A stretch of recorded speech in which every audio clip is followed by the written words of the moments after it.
All right, good morning. I think we can go ahead and reveal the camera and we'll get things started with this morning's weather school. On 13 News Now, meteorologist Craig Moeller.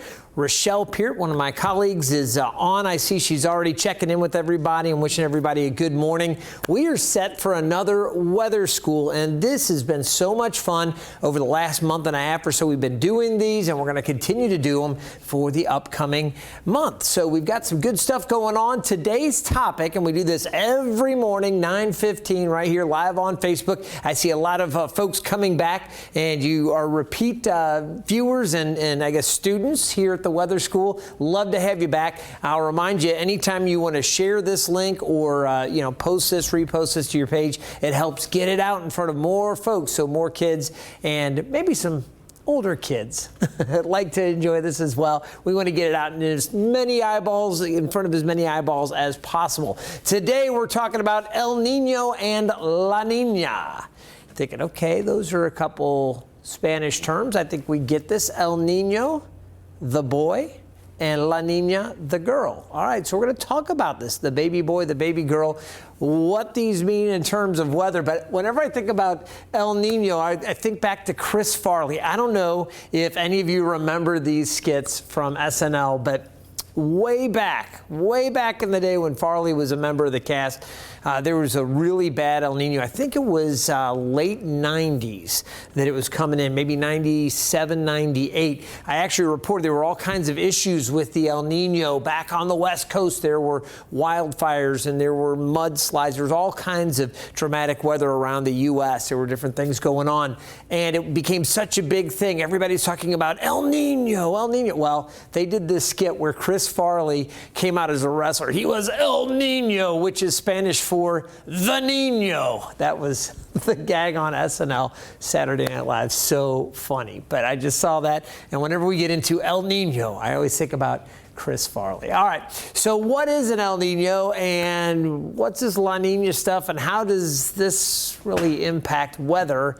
And why are we talking about it? Well, we're going to break this down. You can see, and this is a NASA image from 2006, El Nino, this red coloration right here along the equatorial Pacific Ocean. So here's the United States, there's Michigan, you can see Florida, there's the Baja Peninsula, Mexico, and you can see Central America right there.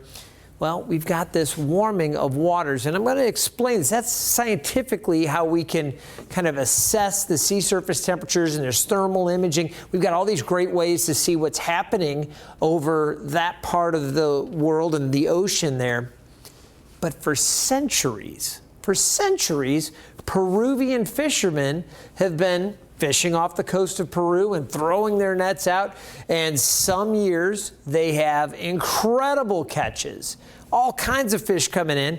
And some years they hardly had anything. And they couldn't figure out for the longest time why the fish weren't there. It was just really bad years. Every 2 to 7 years or so, the fishing they would notice around Christmas time would be really bad.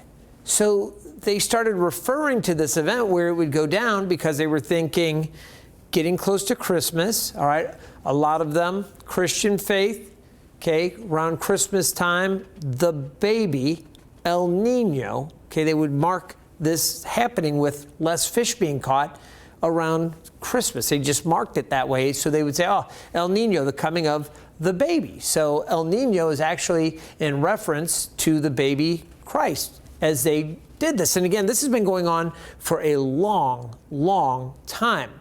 More recently, we've got the scientific data, and I'm going to explain to you why their fishing catches went really down around that time of year and how this relates to everything that we're talking about with weather, because science has allowed us to see how sea surface temperatures and conditions around the world have global impact with the weather patterns all across the entire Earth. So it's really a cool topic, but that's where El Nino comes from, the baby boy. So what is an El Nino? Well, an El Nino is a significant increase in sea surface temperature over the eastern and central equatorial Pacific Ocean. And it occurs, as I mentioned, in irregular intervals, about every 2 to 7 years or so. Again, it's not like, hey, it happens this year, then you skip 2 years and it comes back, then you skip 2 years and it comes back. No, sometimes you could go a long time without it, several years. Other times it happens more frequently, back to back, but typically kind of varies between 2 and 7 years. All right, that's an El Nino. Well, what's the opposite of a baby boy? A baby girl. So we have La Nina. With La Nina, okay, you have the cold phase of the El Nino. It's associated with cooler than average temperatures, sea surface temperatures, in the central and eastern tropical Pacific. So El Nino, you have warm sea surface temperatures in that part of the ocean. In La Nina, the opposite, you have cooler than average temperatures. Now, in between those two, where you don't have either really warm water here or really cold water there, we call that La Nada, meaning nada. There's nothing going on. There's neither warm nor cold. It's just neutral, okay, or La Nada. So those are the three things we're going to talk about. Now, we're going to start off. I've got Siri trying to pick me up on my watch here. I love it. All right, so here we go. Normal or La Nada conditions. You can see you've got some warming along the Pacific, but the equatorial Pacific is warmer typically back towards Australia. We've got trade winds that are blowing this water, which is heated by the sun along the equator. It's very warm. So those warm sea surface temperatures blow this way. And we're going to talk about what that does to the weather, as that typical weather pattern blows the warm Pacific water towards Australia, Indonesia, these areas, okay? And you'll notice with that warm water being blown to that side, you get some cooler water here off the Pacific coast of South America and up through Peru. It's just kind of neutral, all right? That's a normal situation.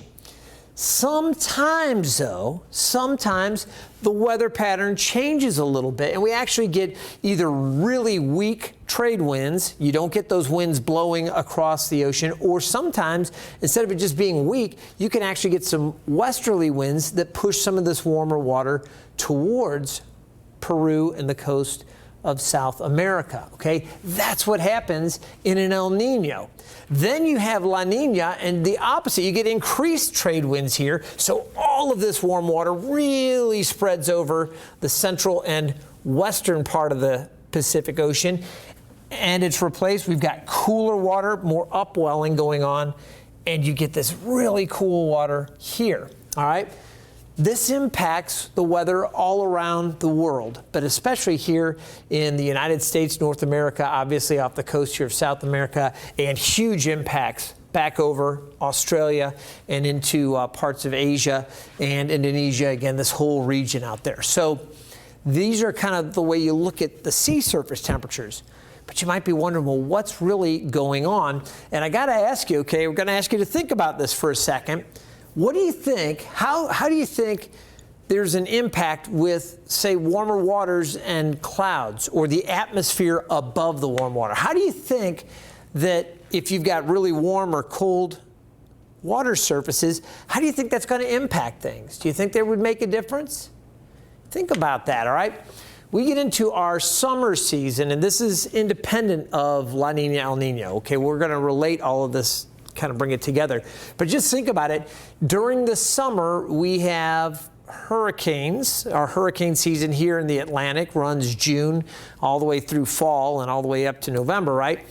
But we have the warmer sea surface temperature. So you've got more evaporation. There's more moisture coming up off of a warm sea surface temperature than a colder one.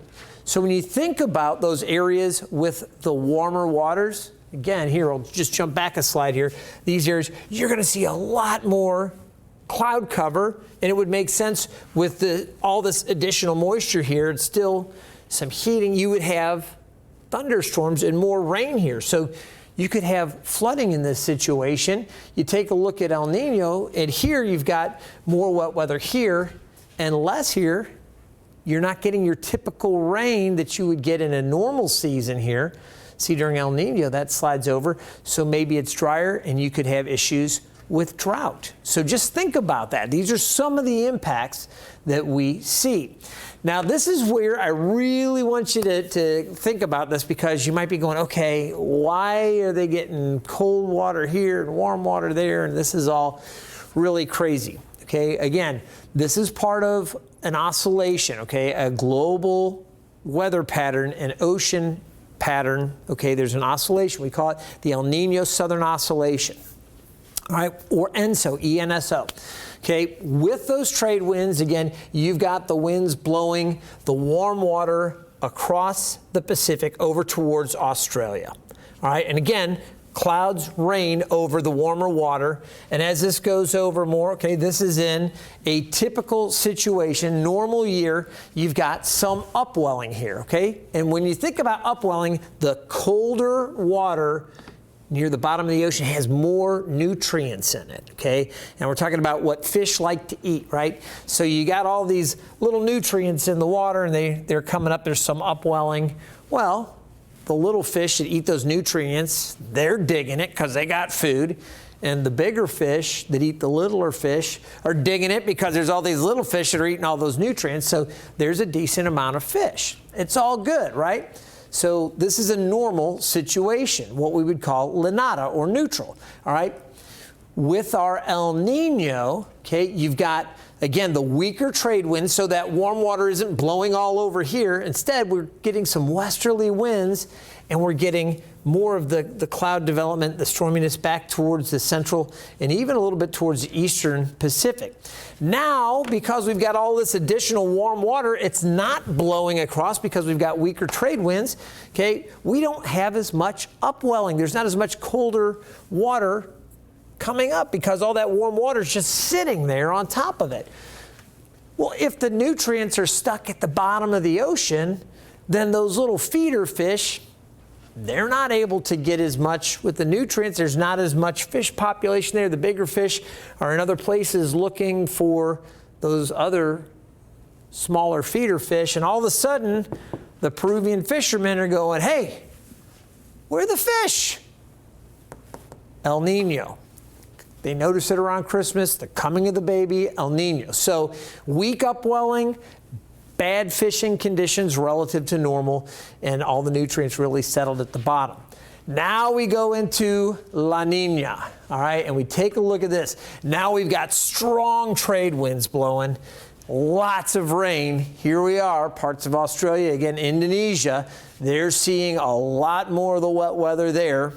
All right, we've got, because all this warm water's there, there's more warm water over to this side of the Pacific, and the thermocline, or the gradient, the part where it transitions from warmer water to colder water, that shifts up, so more cold water's coming up. Now we've got strong upwelling.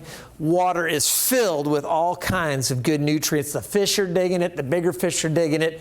Peruvian fishermen are like, boom, our nets are full, things are good, okay? That's La Nina. So that's how they kind of discovered this. Now, over time, they noticed that there were some different weather patterns that were changing. And again, here's neutral, and I put these, we won't take you through the whole animation, but just take a look. Here's neutral. This is what it would be like if it's just a normal year, neither El Nino or neither El Nino or La Nina, neither hot or cold. It's in the middle, okay? Then when we go to El Nino, you see how the wet weather shifts more to the east. It's very dry here. Now we're getting into drought. There's issues with crops and things over here. Parts of Southeast Asia, parts of Australia, again, Indonesia, that area. And then when we get into La Nina, you can see how the pattern shifts back. And in this case, lots of rain here, again, even more than normal. So they could get into flooding and other issues like that. So that's how the weather patterns shape up. And this is just looking around the equatorial Pacific and areas just to the south of that. This has impacts on the entire globe, and we're going to talk a little bit more about this, and really significant impacts for our area here when it comes to the tropics. Now, honestly, parts of the U.S. don't get impacted as heavily as other parts of the world between El Nino and La Nina. Here in the mid-Atlantic, southeast Virginia, northeast North Carolina, where we're generating these weather schools from, we have some little subtle changes. But the thing that's really interesting, I want to talk to you about the tropics during a La Nina year, okay? During a La Nina, we have fewer hurricanes here in the Pacific due to stronger vertical wind shear. There's more winds blowing back through this area during a La Nina year, all right? And there are fewer hurricanes due to that stronger vertical shear, all right? More hurricanes are happening here in the Atlantic, and right here specifically, this is the Caribbean and back across the Atlantic. This area becomes much more active because there's weaker wind shear. And the trade winds, there's just less atmospheric stability. It's just the whole thing right here is conducive to more hurricanes. All right.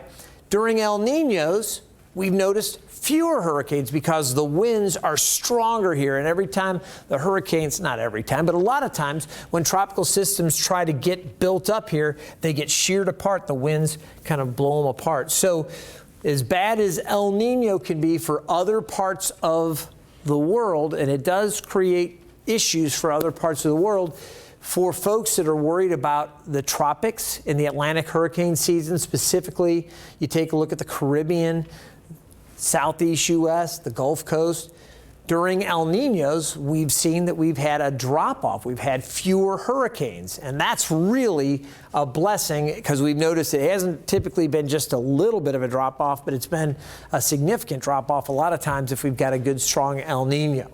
So I wanted to talk to you a little bit about that. Now, you might be wondering what's going on right now. We've talked about all this theory and where it's warm and cold and all this stuff, okay? What's happening right now? This is a look at the current, this is the March 2020, the latest information we have up, and this is from the U.S. government, all right? This is our climate.gov, all right? And this is the group with the National Weather Service and NOAA that's specifically looking over the ENSO, the El Nino Southern Oscillation. And the latest images show a little bit of warming here, okay? But it's not crazy warm, okay? It's kind of neutral right now. So here's the ENSO forecast, okay? The central tropical Pacific has been a little warmer. You just saw those colors kind of shaded in orange there. It's been a little warmer, but winds and rainfall and cloudiness kind of remain in this neutral pattern. It hasn't been strong enough to really alter things yet. So while the water temperature is a little bit warmer, hasn't had a crazy effect on it yet. So essentially, it's been pretty neutral. Now, the ENSO forecast team, the ones that forecast whether El Ninos or La Ninas are developing, okay, they're saying there's a 60% chance it's going to continue ENSO neutral, okay? Neutral, La Nada, okay? Not El Nino, which would mean, again, a much easier hurricane season, and not La Nina, which means doors open. We're probably going to see even more hurricanes on the Atlantic side, okay? It's going to be kind of in the middle.